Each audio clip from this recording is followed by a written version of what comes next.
എൻ്റെ shorts കാണുന്നവർക്കറിയാം comment ബോക്സിൽ പറയുന്ന പേരുകളും അക്ഷരങ്ങളും വെച്ചിട്ട് ഞാൻ കഥ ഉണ്ടാക്കുന്ന കാര്യം. അപ്പോൾ അങ്ങനെ ഇന്ന് ഞാൻ കഥ ഉണ്ടാക്കിയിട്ട് വീഡിയോ ആയിട്ട് ഇടാൻ പോവാണ്. 4 കമൻറ്റുകളിൽ നിന്നാണ് ഞാൻ ഈ കഥ ഉണ്ടാക്കാൻ വേണ്ടി അക്ഷരങ്ങൾ സെലക്ട് ചെയ്തിട്ടുള്ളത്. Story number 1 ആനക്കുട്ടൻ. അപ്പോൾ നമ്മൾ ആദ്യത്തെ കഥ വരക്കാൻ പോകുന്നത് ഗൗരി എന്നുള്ള പേര് വെച്ചിട്ടാണ്. അപ്പോൾ കഥ തുടങ്ങാം അല്ലേ. ഒരിടത്തൊരിടത്ത് ആനക്കുട്ടൻ ഉണ്ടായിരുന്നു. ഓൻ്റെ തുമ്പിക്കൈയാണെങ്കിൽ വളരെ ചെറുതായിരുന്നു. അതുകൊണ്ട് തന്നെ ഉയരമില്ല മരത്തിൽ നിന്നൊന്നും ഓനൊന്നും പറിച്ചെടുക്കാൻ കഴിയില്ല. അതുകൊണ്ട് തന്നെ ഓൻ ഭയങ്കര വിഷമത്തിലായിരുന്നു. എന്നാലും എൻ്റെ തുമ്പിക്കൈക്ക് ഇത്ര വലിയ പവർ ഒന്നുമില്ലല്ലോ എന്ന് വിചാരിച്ചിട്ട് അങ്ങനെ ഇരിക്കും. ഒരു ദിവസം കാട്ടിലൂടെ നടക്കുമ്പോൾ ഓൻ ഒരു ചളിയിൽ വീണു. ഓൻ ആകെ പേടിച്ചു പോയി. പെട്ടെന്ന് കൈമ കിട്ടിയ ഒരു മരത്തിൻ്റെ ചില്ലയിലോ മുറുക്ക പിടിച്ചു. എന്നിട്ട് അമ്മേനെ വിളിച്ച് കരഞ്ഞു. അവൻ്റെ കരച്ചിൽ കേട്ട് അമ്മ ഓടിയെത്തി. അമ്മ വേഗം വന്ന് ആനക്കുട്ടനെ രക്ഷപ്പെടുത്തി. അമ്മ വരുന്നത് വരെ ചളിയിൽ മുങ്ങിപ്പോവാതിരുന്നത് തൻ്റെ പവറുള്ള തുമ്പിക്കൈ ഉണ്ടായതുകൊണ്ടാണെന്ന് ആനക്കുട്ടന് മനസ്സിലായി. സ്റ്റോറി നമ്പർ 2 പശുക്കുട്ടിയും അഹങ്കാരി ആടും. അപ്പം നമ്മൾ രണ്ടാമത്തെ കഥ ANG എന്ന അക്ഷരങ്ങൾ കൊണ്ടാണ്. ഒരിടത്തൊരിടത്തൊരു പാവം പശുക്കുട്ടി ഉണ്ടായിരുന്നു. അവൻ്റെ ഏറ്റവും വലിയ കൂട്ടുകാരനായിരുന്നു അഹങ്കാരിയായ ആട്ടുംകുട്ടി. ആട്ടുകുട്ടിയാണെങ്കിൽ ആരും എന്ത് പറഞ്ഞാലും അനുസരിക്കില്ല. എല്ലാ കാര്യങ്ങളിലും പോയി ചാടിക്കുഴപ്പത്തിലാവും. അങ്ങനെ ഇരിക്കെ ഒരു ദിവസം പുല്ലുമേയാൻ പോയപ്പോൾ അവർ ഒരു പുഴയുടെ അടുത്തേക്ക് പോയി.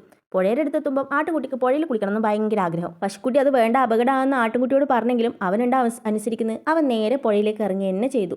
അപകടം മനസ്സിലാക്കിയ പശുക്കുട്ടി വേഗം ചെന്ന് യജമാനെ വിളിച്ചുകൊണ്ട് വന്നു. പശുക്കുട്ടി യജമാനായിട്ട് വരുമ്പോഴത്തേക്കും ആട്ടുംകുട്ടി അതാ വെള്ളത്തിൽ കിടന്ന് മുങ്ങിപ്പൊങ്ങുന്നു. യജമാനൻ വേഗം ആട്ടുംകുട്ടിയെ രക്ഷപ്പെടുത്തി. അഹങ്കാരിയായ ആട്ടുംകുട്ടി അങ്ങനെ ഒരു പാഠം പഠിച്ചു. സ്റ്റോറി നമ്പർ 3 മിടുമിടുക്കൻ ഡോൾഫിൻ. അപ്പോൾ നമ്മൾ മൂന്നാമത്തെ കഥ ആര്യ എന്നുള്ള പേരുകൊണ്ടാണ്. അപ്പം നമുക്ക് തുടങ്ങാം അല്ലേ. പവിഴപ്പുറ്റുകൾക്കിടയിലൂടെ കാഴ്ചകളും കണ്ട് നടക്കുകയായിരുന്നു നമ്മുടെ മിടുമിടുക്കൻ ഡോൾഫിൻ കുട്ടൻ. പെട്ടെന്നാണ് അയ്യോ എന്നെ രക്ഷിക്കുക എന്നുള്ളൊരു കരച്ചിൽ ഡോൾഫിൻ കുട്ടൻ കേട്ടത്. അവൻ നോക്കുമ്പോൾ കല്ലുകളുടെ അടിയിൽ കുടുങ്ങിക്കിടക്കുന്ന ഒരു ആമക്കുട്ടനെയാണ് കണ്ടത്. ചിറകുകൾ കൊണ്ട് കല്ലുകൾ തട്ടി മാറ്റാനും മൂക്കുകൊണ്ട് തള്ളി മാറ്റാനും ഒക്കെ ശ്രമിച്ചെങ്കിലും എങ്ങനെ ആമക്കുട്ടീനെ പുറത്തെടുക്കാൻ പറ്റുന്നില്ല. ഡോൾഫിൻ കുട്ടന് പേടിയായി. അപ്പോഴാണ് അമ്മ പറയുന്ന കാര്യം ഡോൾഫിൻ ഓർത്തത്. പേടിയല്ല, ധൈര്യമാണ് വേണ്ടത്. അമ്മയുടെ വാക്കു ആലോചിച്ച് ധൈര്യത്തോടെ ഡോൾഫിൻ കുട്ടൻ കല്ലുകൾ വന്ന് ഇടിച്ചു. കല്ല് തെറിച്ചു പോയി. ആമക്കുട്ടൻ അങ്ങനെ രക്ഷപ്പെട്ടു. സ്റ്റോറി നമ്പർ 4 ലേഡി ബഗും കൂട്ടുകാരും. അമേഗ എന്നുള്ള പേര് കൊണ്ടാണ് നമ്മളെ 4ാമത്തെ കഥ നമ്മൾ തയ്യാറാക്കിയിട്ടുള്ളത്. അപ്പം തുടങ്ങാം അല്ലേ. ഒരു കാടിൻ്റെ സൈഡിൽ ഒരുപാട് പൂക്കളുള്ള ഒരു സ്ഥലം ഉണ്ടായിരുന്നു. പൂക്കളെല്ലാം അവിടെ നല്ല സ്വസ്ഥമായിട്ടാണ് താമസിച്ചു വന്നത്.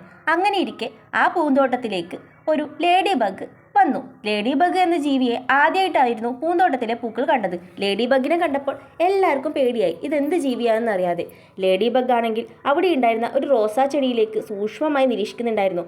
റോസാ ചെടിക്ക് പേടിയായി. എന്നാൽ ലേഡി ബഗ് റോസാ ചെടിയെ ഉപദ്രവിക്കാനൊന്നും ആയിരുന്നില്ല വന്നത്. റോസാ ചെടിയെ നശിപ്പിക്കുന്ന ഒരുപാട് പ്രാണികൾ, കുഞ്ഞു കുഞ്ഞു പ്രാണികൾ റോസാ ചെടിയിൽ ഉണ്ടായിരുന്നു. ലേഡി ബഗും കൂട്ടുകാരും വന്ന് റോസാ ചെടിയിലെ കുഞ്ഞു കുഞ്ഞു പ്രാണികളെയെല്ലാം തിന്നു. അങ്ങനെ റോസാ ചെടിയെ ആ പ്രാണികളിൽ നിന്നും രക്ഷപ്പെടുത്തി. ലേഡി ബഗും കൂട്ടുകാരും അപകടകാരികളല്ലാന്ന് എല്ലാ ചെടികൾക്കും മനസ്സിലായി.